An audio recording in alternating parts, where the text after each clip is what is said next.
I'm really excited to share with you some findings that really surprised me about what makes companies succeed the most, what factors actually matter the most for startup success. I believe that the startup organization is one of the greatest forms to make the world a better place. If you take a group of people with the right equity incentives and organize them in a startup, you can unlock human potential in a way never before possible. You get them to achieve unbelievable things. But if the startup organization is so great, why do so many fail? That's what I wanted to find out. I wanted to find out what actually matters most for startup success. And I wanted to try to be systematic about it, avoid some of my instincts and maybe misperceptions I have from so many companies I've seen over the years.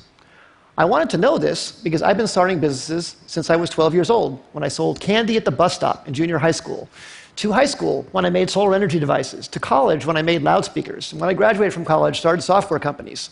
And 20 years ago, I started Idea Lab, and in the last 20 years, we started more than 100 companies, many successes and many big failures. We learned a lot from those failures. So I tried to look across what factors accounted the most for company success and failure. So I looked at these 5.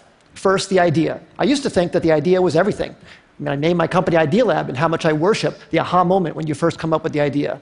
But then over time, I came to think that maybe the team, the execution, adaptability, that mattered even more than the idea. I never thought I'd be quoting boxer Mike Tyson on the TED stage, but he once said, "Everybody has a plan until they get punched in the face."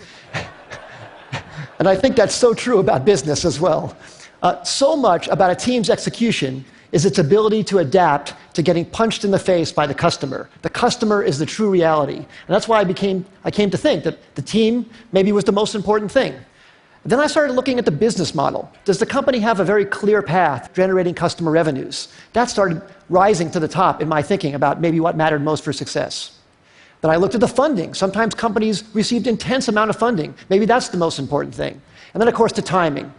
Is the idea way too early and the world's not ready for it? Is it early, meaning you're in advance and you have to educate the world? Is it just right, or is it too late and there's already too many competitors? So I tried to look very carefully at these 5 factors across many companies. And I looked across all 100 Idea Lab companies and 100 non-Idea Lab companies to try and come up with something scientific about it. So first, on these Idea Lab companies, the top 5 companies, CitySearch, Cars Direct, GoTo, NetZero, Tickets.com, those all became billion-dollar successes. And the 5 companies on the bottom, Z.com, Insider Pages, MyLife, Desktop Factory, People Inc., we all had high hopes for, but didn't succeed. So I tried to rank across all of those attributes how I felt those companies scored on each of those dimensions. And then for non-Idea Lab companies, I looked at wild successes like Airbnb and Instagram and Uber and YouTube and LinkedIn, and some failures. Webvan, Cosmo, Pets.com, Flues, and Friendster. The bottom companies had intense funding. They even had business models in some cases, but they didn't succeed. I tried to look at what factors actually accounted the most for success and failure across all of these companies, and the results really surprised me. The number one thing was timing. Timing accounted for 42% of the difference between success and failure.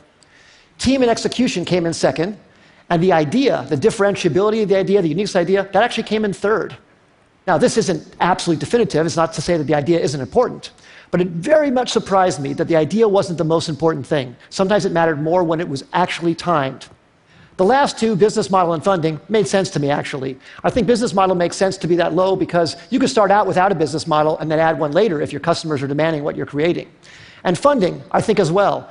If you're underfunded at first, but you're gaining traction, especially in today's age, it's very, very easy to get intense funding. So now let me give you some specific examples about each of these.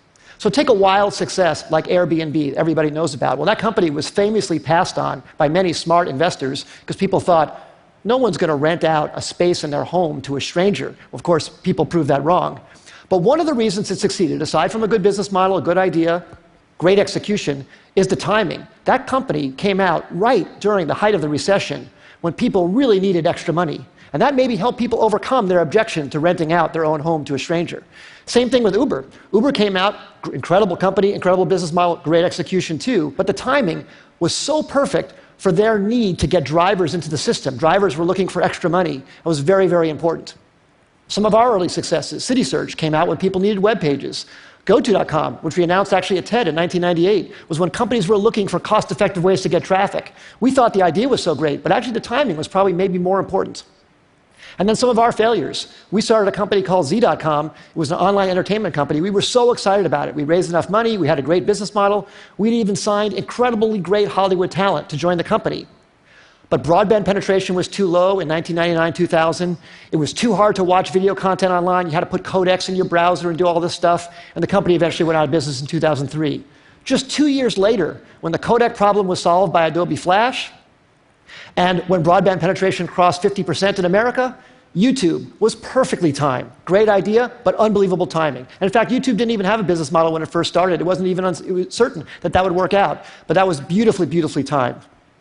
So what I would say in summary is execution definitely matters a lot. The idea matters a lot. But timing might matter even more. And the best way to really assess timing is to really look whether consumers are really ready for what you have to offer them. And to be really, really honest about it, not be in denial about any results that you see. Because if you have something you love, you want to push it forward. But you have to be very, very honest about that factor on timing. As I said earlier, I think startups can change the world and make the world a better place. I hope some of these insights can maybe help you have a slightly higher success ratio and thus make something great come to the world that wouldn't have happened otherwise. Thank you very much. It's been a great audience.